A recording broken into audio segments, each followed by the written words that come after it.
about that is make it hurt.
Good morning. Good morning. Good morning, everybody. Good morning. What's up? What's going on?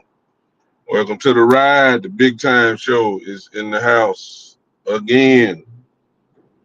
What's going on? Listen, as always, during this time, because I can't really read all of your comments and everything, I guess I need to put it up. I can do that so that you go ahead and say, listen, I need you guys to share. I know it's early in the morning. I know you guys are, most of you may be getting ready for work or whatever the case. Um, need you guys to share for me. I can't do it like I usually do it, of course, since I'm driving. And I apologize now if I can't, see your comments as you read it, but I think y'all can understand. I'm driving, don't want to have an accident. So uh, let's go ahead and talk about, of course, last night, another scrimmage game, another beat down. It's to the point now where, it was like this. I don't want to blame it on, can't blame it on Cooper Rush. You can't blame it on, because we looked like this even when Dak was playing. So I can't, I know there are teams that are worse than us, even in talent, but at least they're competitive. You know, I said it on the show before the game started. I say I just hope that we don't get embarrassed on national TV again. That's because it's getting to the point now that we're not even competitive. I mean, it's not even. It's not even. We all what the final score always shows that we're not even competitive. We were competitive, for the first half. One score game, all that type of stuff. Defense playing pretty decent. Offense moving the ball but just can't score. And then the wheels fall off. It happens every single game to the point, other than the Atlanta game, we lost 27-21 to Atlanta. On the road, that was a competitive game. Everything else, we always get beat by dang near at least 20 points every game. And from that, I'm gonna say something that I thought I would never say, but based off what I've seen and based off of, I don't watch Carolina and I don't watch the Giants, but I do see the scores of their games. And then I look at our game, then I look at how we play and how we're built, even though I know we're playing with a lot of backups. But as I said before, we look like this with all our guys healthy. I'm going ahead and say this now.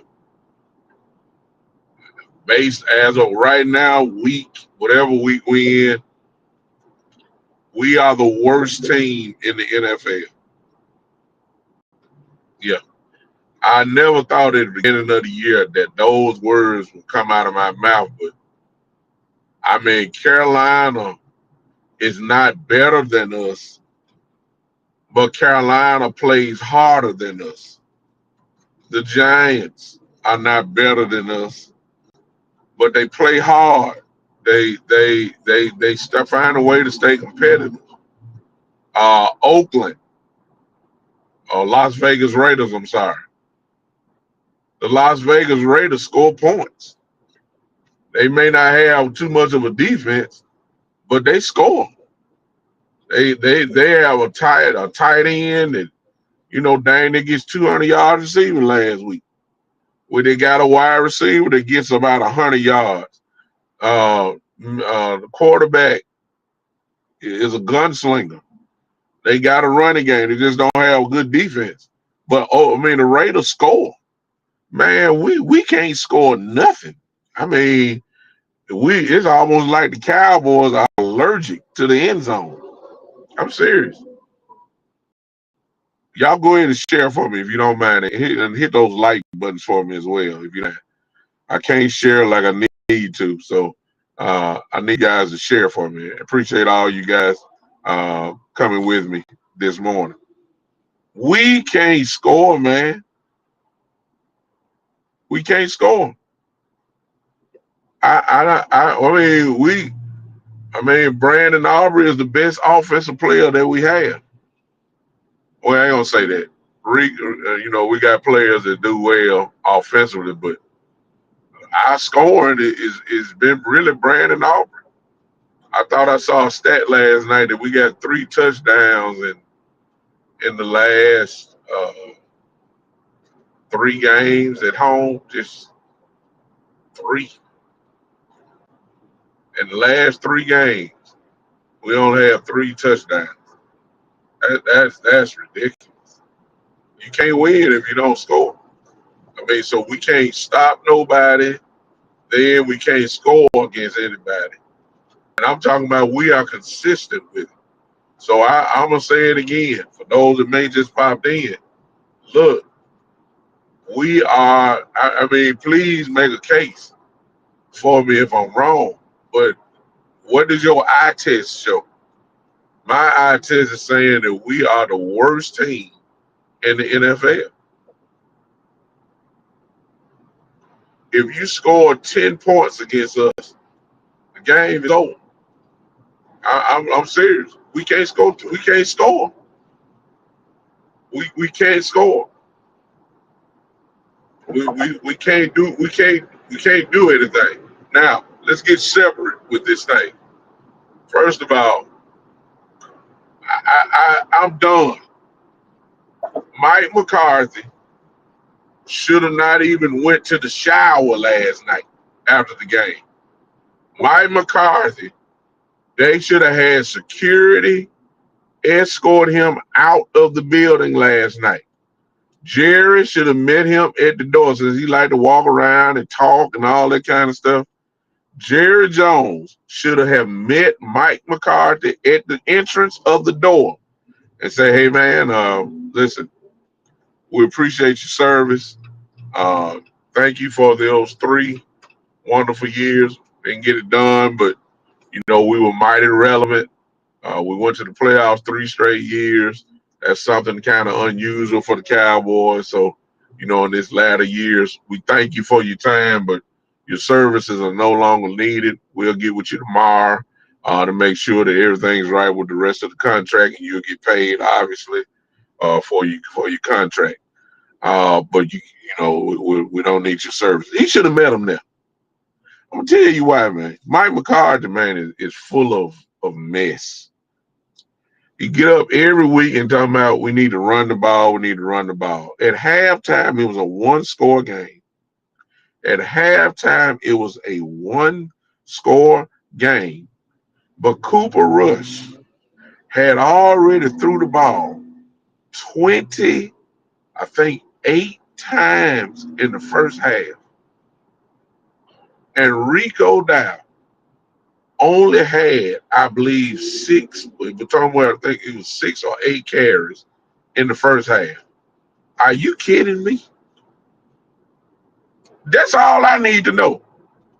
At the end of the game, well, I know we behind. See, don't, no, I get why he threw the ball as much as he did because we were behind and we had to try to score quick. I get that.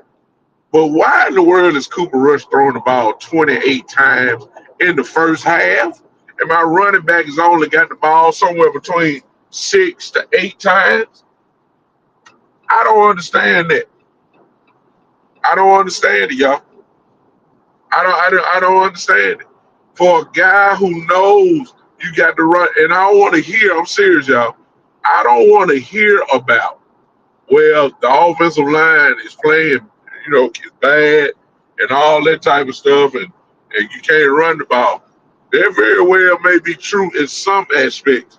But when you don't even try to run the ball, I can't go along talking about we can't run the ball. How do you know you can't run the ball if you don't call running plays? It's obvious you can't pass the ball. So you got to do something else. There's no way in the world Cooper Rush was supposed to throw the ball 28 times. I thought Dan Marino was out there. That's play calling, man. That's play calling. Cooper Rush is a bag-up quarterback. He should have had at least 5 interceptions last night. Houston just dropped. He should have had at least 5 interceptions last night. Why in the world are we just throwing? And he gets up here. When you hear it this week, guess what? Hey, we gotta run the ball. We gotta run the ball. We gotta really run it. We gotta establish an identity. You can't establish the identity if you don't call the plays for the establishment. It just don't make any sense to me. That's why Jerry should have met him at the door. Should have met him at the door. You're not even trying to run it. You can't tell me what my offensive line can or can't do if all you're doing is passing the football. How do I know if we run? Can we run it? When they're in shotgun all the time or the pistol formation, whichever one, I don't get it. I don't get it. I really don't. I don't understand. But that's what I did. So I don't want to hear Mike McCarthy talk about running the ball. It was a 1-score game at halftime, and this man threw the ball 28 times like he Brett Favre or somebody. I knew the game was over then, even though it was a 1-score game. I knew it was over because I knew he wasn't gonna change it. I don't get it. Uh, you know, defensively, the turnovers he had was costly. They got the sack fumble, and Tyler guy picked it up and tried to run it. They knocked the ball out of his hand. They scored a touchdown on a fumble return. Listen, I can't, which blew the game wide open. It was over then. Now we're dealing with, I told you guys, just start watching. I told you guys what was getting ready to happen. Now everybody finna start getting hurt. Didn't I tell you that? Marquise Bell injury is flat out legitimate. It ain't came out yet, but I think he has a separated shoulder. But then I saw Zach Martin go down. Then I saw Tyler Guyton go down again.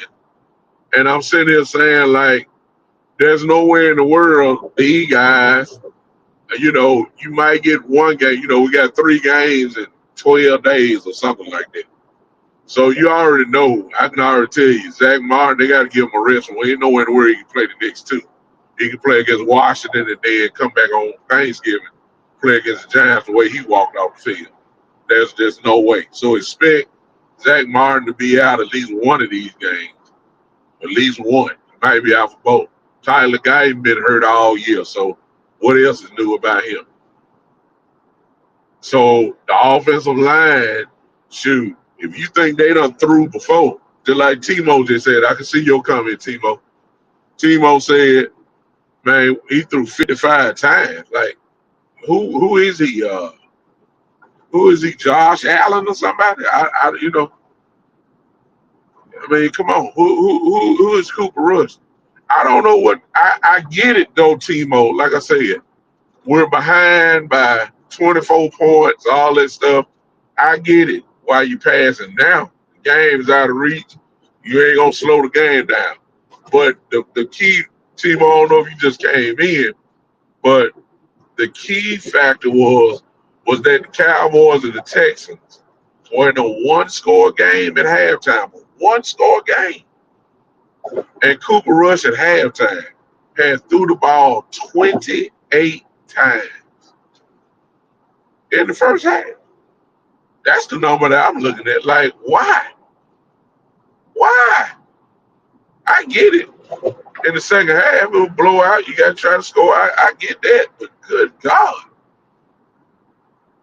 Doesn't make any sense, man. Our coach needs to be gone. Defensively, you know, what else do you expect? I say this, if Houston would have given the ball to Joe Mixon, just kept feeding him, give him about 20, 24, 25 carries, he would have had over 200 yards. He would have had over 200 yards. They went the opposite way. They knew our secondary. I mean, you pick your poison. We can't stop the run. Then we don't defend well in the pass. They chose, of course, to go ahead and and pass the ball instead. But Joe Mixon couldn't be stopped last night. He could have got 200 yards. He only had, 17, 18 carries, I believe. He's already over 100 yards. I mean, he could have got 200 last night. We could have stopped the run. C.J. Stroud standing back there looking like he taking pictures and signing autographs before he throw the ball. No pressure. It was some pressure, but, he can handle it. I mean, it is Houston could really do what they wanted to do last night, to be honest with you. Even though we played them well in the first half, they still were moving the ball. Like I said, I believe Joe Mixon would have had 200 yards if they really would have gave it to him easily. We can't stop nothing. And I just feel like overall, like I said before, when you look at the totality of this season, especially these last, 4 or 5 games, even with Dak playing, we were still getting ramrodded the same way. Still losing by 20 some odd points. Because I can't say this is Cooper Rush and Cooper Rush is this, Cooper Rush is that. Cooper Rush is a career backup quarterback. So I expect backup quarterback things from a backup quarterback. I'm not even complaining about Rush. Rush, whatever he does, hey, he's a backup. He's gonna make some plays and he's gonna not make plays. I get it. The expectations for Rush are not what are not the same as it is for Dak Prescott. So I'm not even comparing Rush to that. Rush just gonna do the best that he can. He's on a 1-year deal. He's auditioning for teams as well, just in case the Cowboys do not re-sign him. Hey, he's auditioning. He's putting tape out there. Some team will pick him up. Okay, so I ain't blaming Cooper Rush for nothing. If you're expecting Cooper Rush to come in and be Josh Allen or Mahomes or Dak or whatever, no, he's not that. So he's doing what he does. But based off of what I've seen, based off of we can't score, based off of all the 3 and outs that I've seen with Dak Prescott in there, based off of the 3 and outs I seen with Cooper, based off of us not scoring touchdowns with Dak there, without Dak, based off of this defense is not good at all, and based off of what I've seen this season, and this includes the Giants and the Panthers and the Raiders. We are the worst team in the NFL. You got to show me. I can make a case because see, even with the Raiders at least score points. The Raiders score points. They don't have a good defense, but they score points. Then we started talking about the Giants. The Giants, if they benched Daniel Jones, but Daniel Jones wasn't winning nothing anyway. So now they finna try to get their first round pick, first top 3 or 4 pick. That's why they starting DeVito. But they play hard. They play hard. You don't see the Giants getting ripped apart like we do. You don't see that. We are losing easily. I'm talking about getting destroyed, man. We getting destroyed. It's not even a mystery, man. I'm talking about we getting destroyed. It's a scrimmage game. Teams making us look bad. The Carolina Panthers have got a little juice since we put Bryce Young back in. They play hard. They score. Man, we can't even score. We ain't even talking about defensively. Defensively, we are the worst team. I don't even think it's a question. We got to have the worst defense in the league. So I really believe that. So now I appreciate everybody on here. I hope you guys share. Hope you guys share this or share with it and keep going.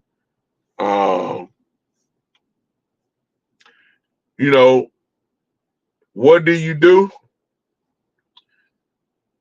Well, the first thing is Jerry Jones has got to get into the mirror because he ain't gonna tell the press. He ain't gonna tell us. It starts with him. He has to look in the mirror and say, I messed up. Our philosophy is messed up. See, everybody want to start over again and rebuild, but it don't make any sense to rebuild if the top still has the same mentality. It don't make sense. You're going to do nothing but repeat what you've already done. It starts with Jerry Jones. He has to look in the mirror and say, I got to change it. I don't want to listen to Steven. I don't give a crap about the salary cap. I don't want to hear nothing about it. We done draft and develop. You want to see all the young guys play. You got to go ahead and say, my roster is not good. We don't have players. We got backups. We got backups who are starters. I ain't talking about since they were hurt. I'm talking about guys that, it is what it is. These guys are not good. And a lot of the injured guys are coming back next year. So the Cowboys, to be honest with you, next year are not really going to be on a falling cliff.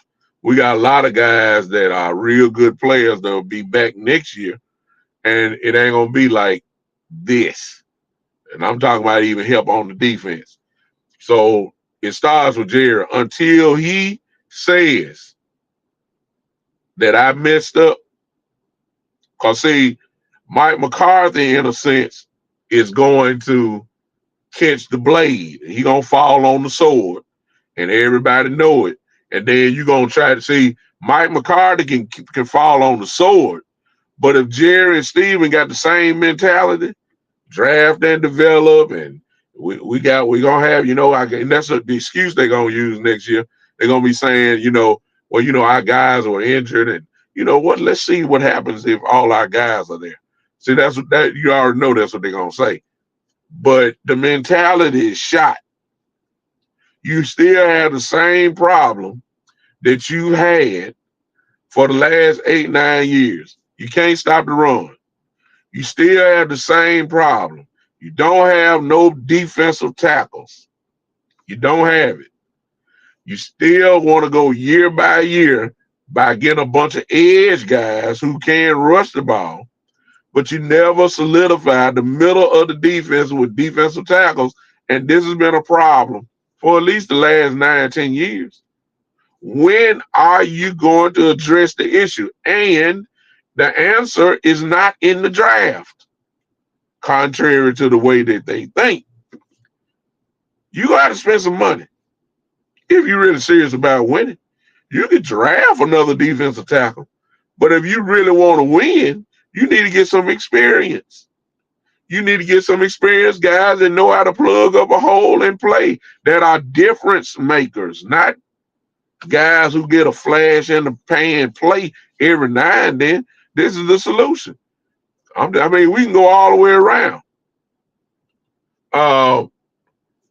I mean, that's just the bottom line.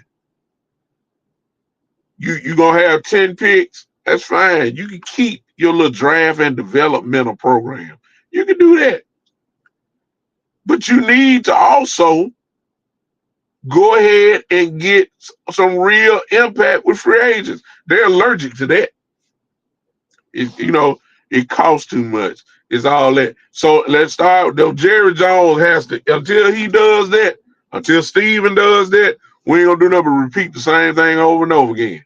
Next thing, since we all know that Coach McCarthy is not probably gonna make it. Okay. So who is your coach? We don't know. But I do need to say this. Jerry need to stop hiring puppets. Okay? Stop hiring guys that you can, everybody talking about Ben Johnson. Man, Ben Johnson don't want to come here. Man, don't forget Ben Johnson. I would love to have him. That's fine. Everybody talking about Bill Belichick. Man, Belichick, you already know them. That's oil and water. Jerry and Bill Belichick. Belichick is used to having power. Jerry Jones is used to having power. He don't like those type of coaches. Someone that's going to challenge him. He don't like that. So I don't know why everybody keep talking about Bill Belichick. I don't understand that. Then everybody's talking about Deion. Listen, Deion ain't going nowhere. Deion is about to play high-class chess with the NFL and Colorado. What am I saying? Colorado is very aware that Deion's name is coming up. And there are going to be some teams. He got the perfect play. Shedeur is going to probably be the first quarterback off the board. And I wouldn't be surprised if it's the Giants that he goes to. Well, you would get, look, they had just put out a thing yesterday about the Giants coach. And what it said was that he's on the hot seat for real. Well, guess what? Ain't that something? Daniel Jones gets benched. Now the coach is on the hot seat. And now everybody knows Shedeur Sanders probably is going to be the first quarterback off the board, maybe a top 2-3 pick now. Okay, that's where the Giants going to fall into play. And everybody know that if the Giants are there, they're going to pick Shedeur. Well, what if you get Deion with it? Can you imagine Deion Sanders and Shedeur Sanders in New York City? Deion Sanders in New York? Are you ready? So Colorado is going to hit it. And Deion know that. And Deion is going to talk.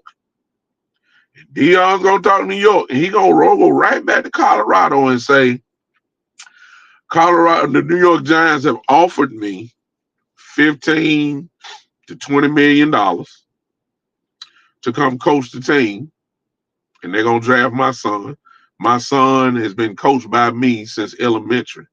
So if I coach him through elementary, then I'm going to coach him in pros too. Can y'all do better?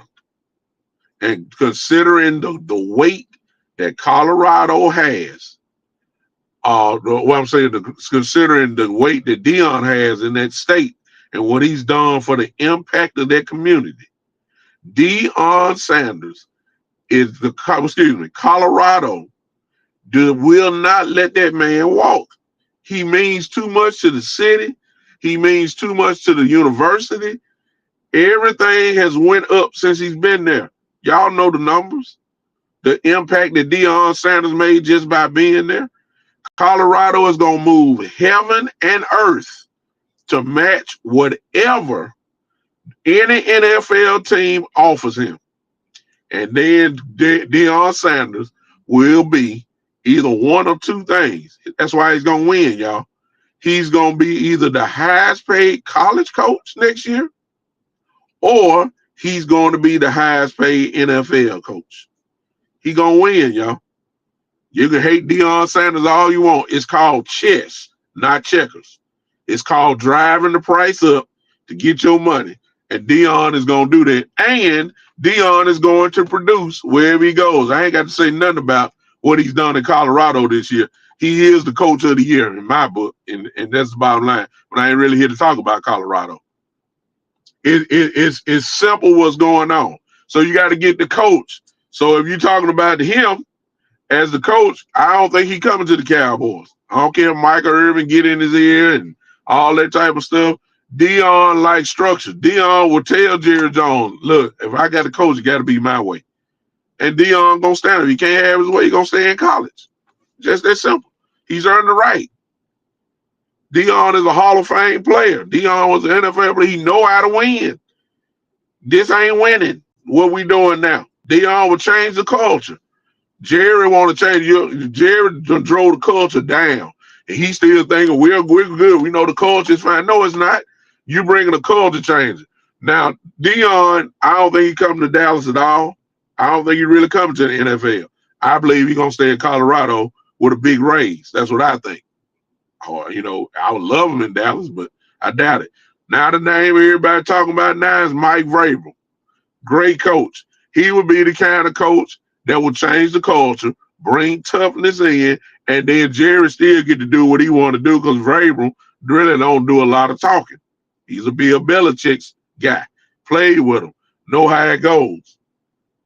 I'm just answering the question, what do we need to do? Then when we come to draft, the philosophy got to change. The philosophy has to change.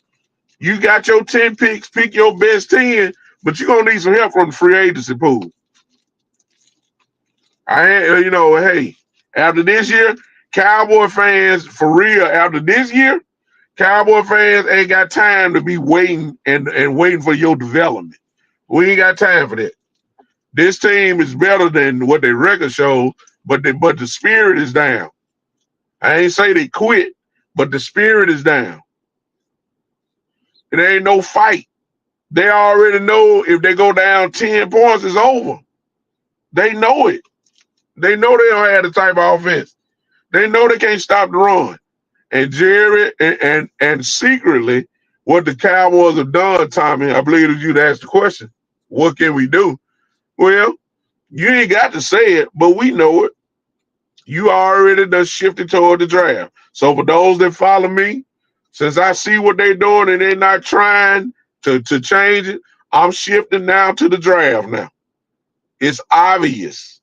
The season is over. The question now remains, can the Cowboys win one more game? I don't know. I'm serious. I don't know. I don't think we can win. No, I'm serious. I'm serious, y'all. We're going to lose to Washington Sunday. We're going to lose. The Giant game is a toss-up. And to believe me, the Cowboys really don't want to win that game. Let's be honest.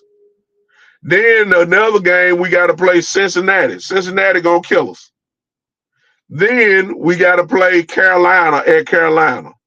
Both teams by that time will be trying to lose the game. I wouldn't doubt if both teams have guys playing that we ain't never heard of. As the week go by, we already drafting right now, y'all. We got a top 10 pick right now. It's going higher. It's going higher the more we lose. The Cowboys are looking at it. We ain't got but 3 wins. Shoot, if we finish up three wins and 14, we go 3-14. That's about gonna give us a top 5 pick. The Cowboys want that. They ain't gonna tell us that, but you see what's going on. You see what's going on. So I'm shifting to the draft. I really ain't finna do no X's and O's cause, for every game, cause they really ain't doing what it takes to win. Go back to the game last night. Cooper Rush threw 55 times last night. Okay, like I said before, not I'm not mad at that because we got down big in the second half. He had to throw. I get that. But the first half, man, the man threw the ball 28 times in the first half. Rico only had about 6 carries. I'm like, we was in a one-score game at halftime. I'm trying to figure out why, what, after all that yip that he did about we need to run the ball. That's what he said all this week that's what he said all this week in practice. I mean in his interviews. We really need to run the ball. We need to really get Rico going. We need to get this offensive line going. We need to do all this. We need to do all that. And then you come out and throw the ball in the first half in a one-score game 28 times.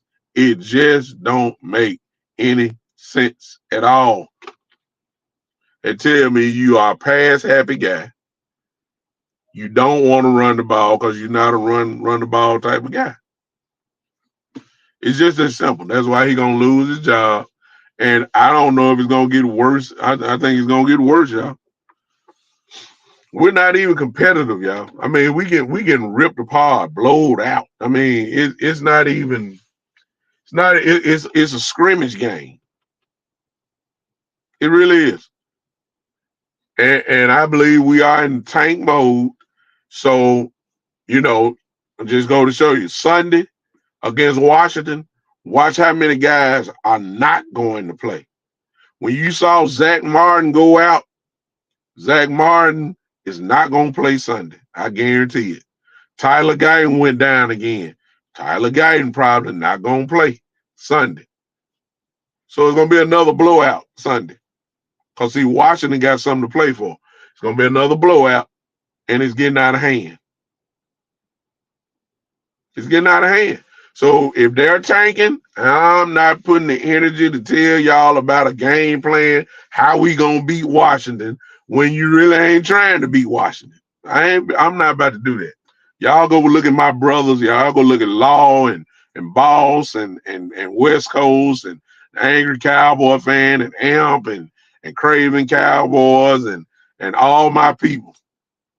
Go listen to the Sports Junkie. Go listen to Jerome, Mr. Cowboy, McNeary. Go listen to my guys. See, I hate naming them out because I'm friends with just about everybody. Go listen to Coach Marv ain't got no show. I don't know why he ain't got one by now, but he should have one. But y'all just listen, man. Y'all listen to the final word tonight. Listen to Boss and Law and Big Game. Listen to these guys tonight, and they're gonna be saying some of the same things that I'm saying. We're in tank mode. So I'm not about to do it anymore, y'all. Not this, it didn't even have the same sizzle. I wasn't even excited last night before the game. I'm not excited about playing Washington.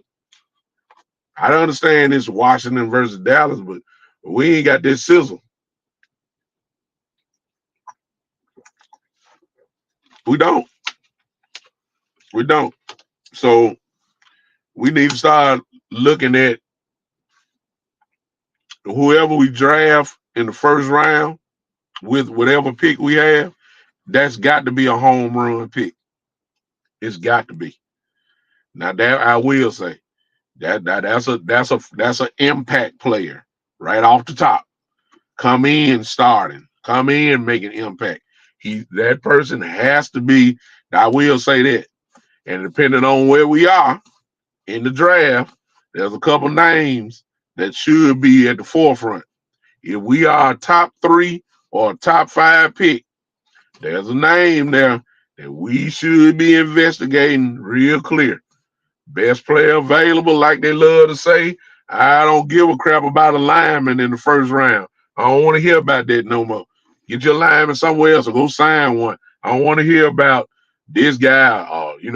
I believe Zach Martin needs to retire. He was getting beat by things last night that just, that just wouldn't happen to Zach Martin. He getting beat by basic swim moves and stuff. He just older. You can tell he's not what he was. That's fine. I don't want to hear about drafting a guard at number 4. So that's what I'm saying. The Cowboys love to do that. Go get an offensive lineman in the first round all the time. I don't want to hear all that. I don't want to hear that. If Travis Hunter is there, go get him. And if he's not there, you got 10 picks. Go get him. Trade and go up and get him. We ain't got time. We ain't got time for this. I'm serious. If we're drafting top 3 and Travis Hunter is there, make it happen. You want impact? That's called impact. Immediate impact. I ain't got time to be talking about, well, who's the best guard and who's the best tackle? Man, forget all that. I don't want to hear that. Y'all system is jacked up. Jerry, Steven, forget all that. Well, you got to build an offensive line. Yeah, you can build it in the second round, okay? You go get a real good guard in the third round. You can do all that. They good. You ain't got. I'm tired of this drafting guys we don't know about. You drafted Margie Smith in the first round, and that's ridiculous. What kind of impact he done made? I don't get it. I don't get it, y'all. I don't get it. You got to make things happen. I'm sorry. The philosophy needs to change. Yeah, we need a running back, but everybody love the kid from Boise State. We're not drafting a running back that high. And I'm not sure he's all of that, y'all. I'm serious. I need to see just a little bit more from the kid from Boise State. I know he looked good. I know he's a Heisman candidate. I understand that, but I need to see him play against better competition before I give him the green light. I done seen plenty of running backs in college play against lesser competition and look real good. And we're going to get to see it because Boise State is going to make the playoffs, and he's going to have to play some bigger teams, and we'll see. So if you sign Bland, you still want to draft Travis Hunter. Well, Joe, here's my thing, and I'm getting ready to leave, y'all. It's hard for me to imagine knowing how cheap Jerry and Steven are. It's hard for me to imagine that they're going to be paying 2 cornerbacks over $20 million. It's just hard for me to believe that. They're not, and if Bland comes back and have another all-pro season, I don't think he's going to come back this year at all, to be honest with you. If he comes back and have a Pro Bowl all-pro season, guess what? He's going to demand high money. He may not be the highest paid quarterback in the league, but I just can't see them paying him that type of money. I don't see $40 million being paid to 2 cornerbacks. I just don't see it. When you can get Travis Hunter and pay him on a rookie deal for 5 years, because you're going to have a team option in the 5th year. So, it just make, that's called business. And you can't keep everybody. It's not Bland's fault that he's good. It's not Diggs' fault that he's good. But we all know how Jerry and Steven work. That you can't deny that. So you got to think like they think in order to make that happen. So I don't see it, y'all. But overall, I got to go, y'all. Listen, we were horrible last night. In my view, we are the worst team in the NFL. We are not competitive at all. Game planning is horrible. Play calling is horrible, especially on Mike McCarthy's part. We can't stop really nobody defensively, especially when their team decides to run the ball. was struggling. So I don't get it. Joe said, which team will give him a big injury coming off a major injury? A team that believes in him, a team that will work him out and want to see him cut, plant, all that on the foot. I mean, for majority of the time. I told you guys when he had his surgery, I said, even though they don't put a timetable on it, saying he'll be back in maybe about 8, 9 weeks, I told you the foot is tricky. You know what I'm saying? The foot is tricky. And then he feels soreness. You're supposed to, because you just had major surgery on your foot. He needs about a good year for all that to work out and then take it. Exactly. Thank you, Gwen. That's a great announcement there. Gwen says Chief has depleted the whole team. That's why I said to go back to what Tommy asked. Well, what can we do? Well, the philosophy has to change first. You can fire the coach all day long. If you fire the coach but keep the same mentality, all you about to do is repeat the same thing with another coach. So I don't the philosophy from up top has to change. Their philosophy has brought us here. That has to change. And if that don't change, then I don't care if you bring in Bill Belichick or whoever the other coach is. It ain't gonna mean nothing if your mentality is the same. But we'll talk about that again. Listen, I did this because I won't be able to do this. I guess this is my somewhat of a post-game show. Couldn't do it last night. It was just too late. Wasn't going to do it anyway. So I came this morning. Hey, do me a favor, y'all. Hit the like button for me. Also, I need you guys to share this. I wasn't able to share with my, all the groups and all that stuff. If you don't mind, share it out. Put it out there. And for those that watch this, watch this a little bit later. If you want to have a comment and put a question in, you can there. I'll be back on it to check comments out and answer your call. But as for now, man, I appreciate y'all waking up and riding with me to work here. I'll see you guys later this week. If something goes down, then I'll talk about it. But I can tell you right now, don't look for Zach Martin to play Sunday. I don't even look for Tyler Guyton to play. So we're going to go to Washington with another, bag up team. And I don't think it's going to be close against Washington. Cowboys are making it that way. They are officially tanking. They will not tell you that, but let the field show it. They are tanking. They are. I wouldn't be surprised if Trey Lance plays Sunday. I wouldn't be surprised if he starts. I wouldn't be surprised. It's coming. So that's another whole conversation by itself. Because then Trey Lance can beat you with his legs. And the Cowboys don't want to win a game now. They want to get as close to the number one pick as possible. So you put Trey Lance in and he get all this athleticism going and running the ball and all that, that actually might hurt your chances. So is Trey Lance really going to play? We'll talk about that a little bit later on, y'all. Until then, man, I appreciate y'all. Love y'all. Thank y'all for hanging with your boy. This has been the one and the only, the Big Time Show.